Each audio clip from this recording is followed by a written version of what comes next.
Hey guys, how's it going? And welcome to this tournament showdown between myself and JonTaun of Total Brohammer.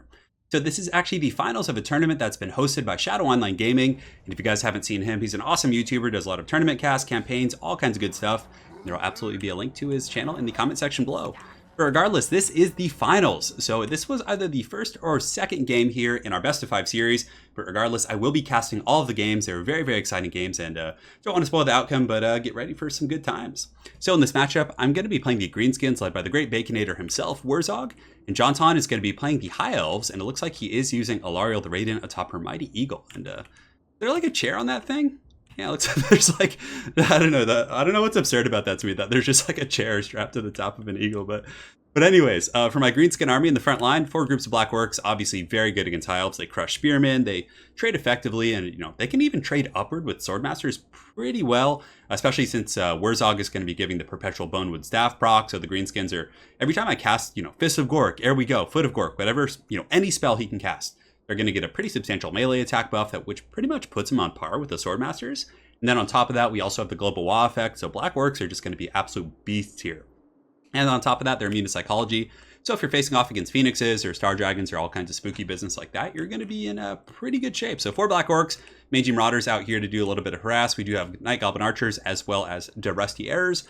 And the reason I bring these is because they both have stock, so you can approach your opponent without being taken apart by like High Elf Archers and stuff like that. So I felt like it was a bit of a safer pick. On top of that, we do have 2 groups of Nasty Skulkers in the back to Smoke Bomb and kind of, one of the more popular schools of thought about how to beat the Greenskins with the High Elves is either use a bunch of Dragon Princes and Heavy Cav and just cycle charge them to death, or number 2, if there was a time, I suppose, where you used to see a lot of Star Dragon play, so I think that the Nasty Skulkers are very suited for shutting down both of those styles of play. As such, we do have 2 groups. And Forest Goblin Spider Riders are so good in this matchup. They can muck up enemy cav for a long time with their poison and relatively high defensive stats by Goblin standards. And then once you have them tied up, you just use Fists of Gork with Big Papa Wurzog, and you're gonna be rocking in the USA, having a good time, and that's pretty much it. One more group of Forest Goblin Spider Riders, and that'll wrap up my army. For the mighty JonTaun of Total Brohammer, he does have a Flamespire Phoenix, Alariel the Radiant, a couple Spearmen. So again, the High Elves really like doing this tactic where they just use Spearmen to kind of hold up the front line, then cycle charge with Cav. So it looks like JonTaun will be doing that. So Spearmen, Spearmen, Spearmen. He has a Noble on a Chariot, which is a pretty good choice against Black Orcs and Greenskin. It has AP and anti-infantry. Can't complain about that. Dragon Princes, and he also has the Fireborn. So the Fireborn RORs here, they're ready to do some work. I don't know if the anti-large is going to be super great in this matchup. I mean, their stats are just, explicitly better, but they also cost like 500 more. So it's a bit of a risky investment, but if they, get in there and are able to get on Wurzog or my Goblin Big Bosses, they'll shred them pretty fast. Silverhelms in the middle, they're probably just going to be doing a frontal charge and then pulling back, and then more Dragon Princes. That's pretty much it. So without further ado, let's get this battle underway. So right now, I just get my Mangy Marauders. I figure it's time to skirmish a little bit, so I'm going to be pulling up here, taking some freebies, hopefully, and getting some shots on Alariel on her stupid chair thing, and we get a little bit of damage. That's actually not bad at all, so it looks like we did maybe 100 HP, a couple hundred HP, give or take. So we're going to pull back there, calling that a victory. The Goblins cheering mightily as they retreat to their Black Orcs here, but knowing that JonTaun was, might have some witchcraft up his sleeve, I decide to split up my Black Orcs a little bit, so I get 1 group of Black Orcs here. I didn't want them in like a straight line in case there was any effects, or I figured he might want to do like a Phoenix bombing run. As such, I staggered my front line just to make sure that he couldn't. Because this is a tournament game, so I was taking it pretty seriously, and of course bringing a competitive list. So that's the cool part about this series also, is you guys are going to get mainly competitive lists. So hopefully you enjoy that. So in the front line, the Silverhelms coming in. They don't have the best AP, so I decided to just countercharge them here. And I pull up some Nasty Skulkers to help out, but it's still going to be a bit of damage, and of course it looks really cool. But the Black Orcs will take minimal damage. Their 110 armor here. You can see they take a little bit of a chip there.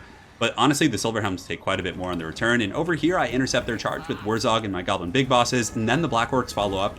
We get some really good pounding on those guys and definitely netting some... yeah, we definitely came out ahead there. And then Alariel looks like she comes in there as well. I was really tempted to effigy her, but I didn't really have anything to kind of get in there and, do the dirty. So in the meantime, the Fireborn are going to be coming in. It looks like he's going to try and overwhelm this empty pocket here. But now the effigy of Degit. So I'm going to be popping it with Wurzog here in just a moment. So there it comes. And then, guys... the thing that you guys are all subscribed for, the Foot of Gork. Let's find it somewhere. So overcasted Foot of Gork coming down. Gork's ready to party, and boom, and there it goes. You can see right in the middle of those Fireborn. Now, you see it doesn't do a bunch of damage initially, but as you watch, just look at it pile up. The animation was a little bit delayed there. So just pounds out those guys, just does so much damage. And then from there, the Black Orcs are going to pile in, and obviously they'll trade very well in melee. JonTaun did use Frost Protection, but again, it's going to give armor and melee defense, nothing that will save them against Foot of Gork. So now that I kind of have the initiative, I do pop the Wah ability, so all my troops are just absolutely steroided out right now, sending in the nasty Skulkers, just rushing in with everything I can. And he did come in with his chariot, so I got my 2 Goblin Big Bosses and Wurzog, and they're just going to give this guy the business. The Noble is not in the right neighborhood, so Wurzog going to be doing some spanking right here. The Spider Riders are coming in, and it looks like there's some Silver Helms piling in as well, but they're not going to be able to do much. I mean, everything here is rocking like 60 plus melee attack. Even the little goblins with their prison shanks are doing a lot. In the back, the Rusty Arrows as well as the Night Goblin Archers are going to be shooting in as well on the Flamespire Phoenix, and it looks like it's taken quite a bit of damage, and I was kind of like, all right, just go ahead and land. I have 2 groups of Forest Goblin Spider Riders. It looks like he's trying to do a bombing run there, and he gets a really nice direct hit.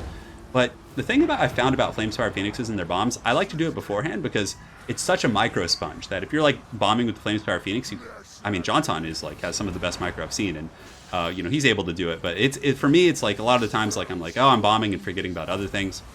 And actually in the back, I had some Goblin Wolf Riders waiting just in case there was missiles or bolt throwers or any funny business like that. But they're coming in now, and they're going to be rear charging and chasing off some Silver Helms. But if we get into the pits right here, you can see the Blackworks are going to be rushing forward, just you know, doing their thing.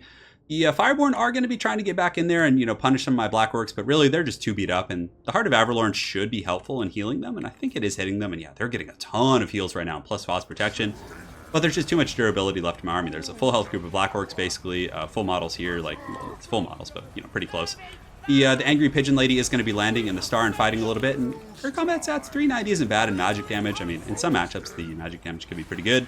Looks like the Flamespire Phoenix is going to be pouring back in, but I did run some nasty Skulkers back here just to make sure that there was protection because I didn't want this entire backline to get compromised. That would probably be one of the few ways he could get back in this game here.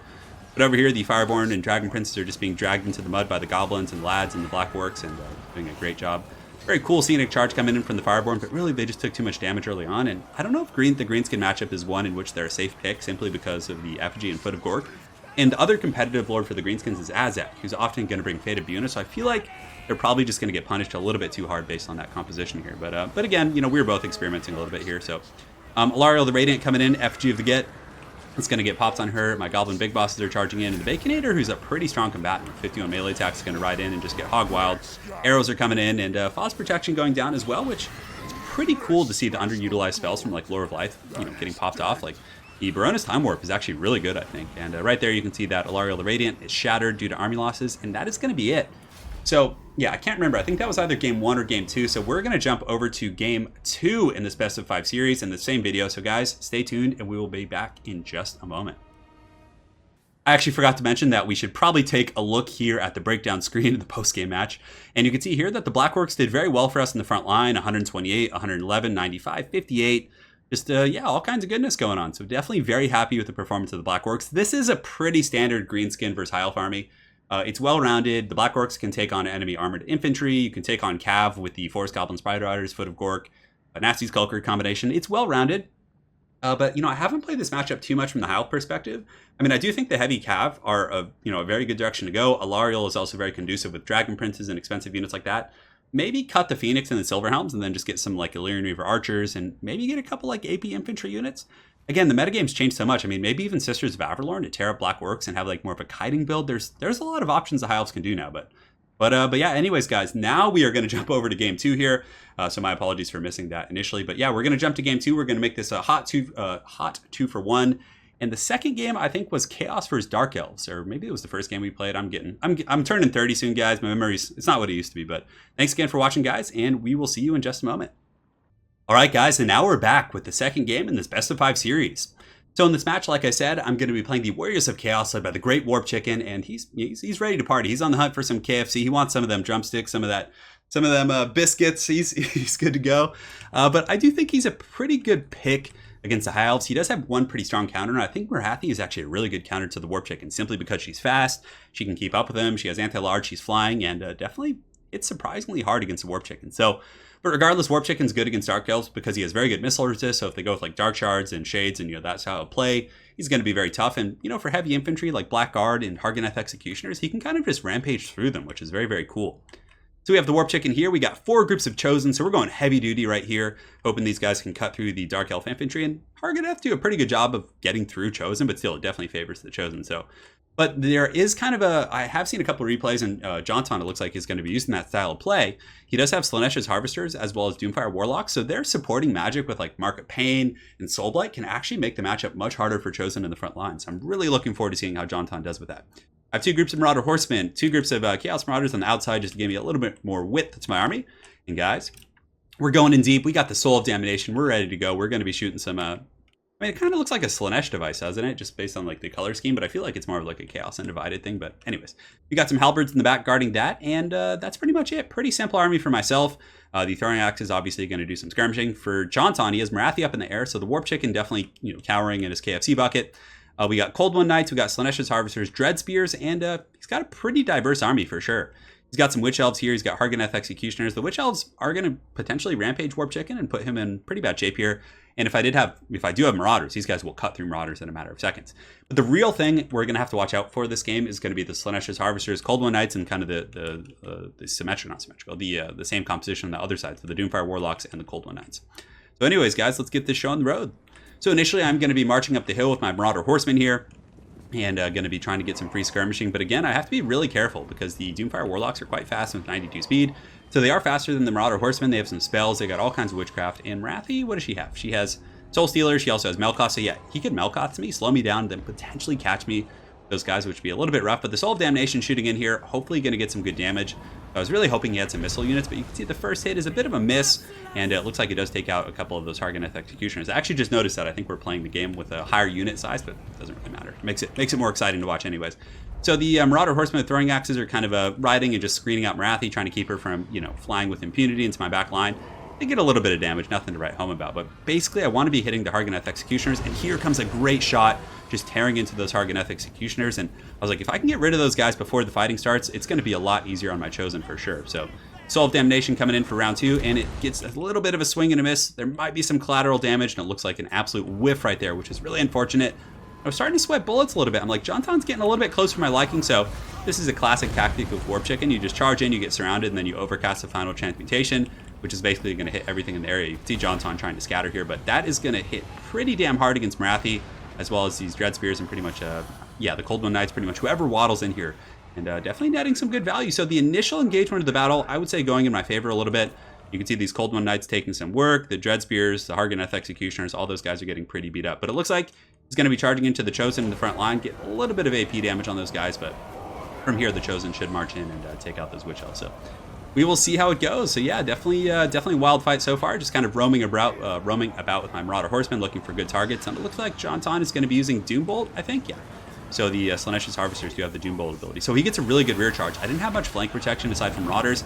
So he gets a charge, he's able to sandwich my Chosen here, or my Chaos Marauders, and just overwhelm this flank. So now they're going to kind of pour in and start to overlap on top of my Chosen, which is scary. So now that the Doomfire Warlocks are also in the back line after a retreat, and I pull my Halberds in to kind of screen here, and I'm going to be retreating with my Marauder Horsemen, making sure not to take too much damage. So here come the Halberds, and it looks like JonTaun did not notice this, so the Halberds are going to get a bunch of free kills off these guys, and their charge is not going to do a whole lot. Their AP is very low, and of course, Chaos Warriors in general, I think, have 100 armor. It looks like there's something that's lowering their armor. Oh, it's a Spiteful Conjuration from Marathi, so definitely some good stuff. But the Chosen in the front line holding up pretty well. 69 models left here, that's what she said, and they're kind of fighting against these Dark Elf Infantry.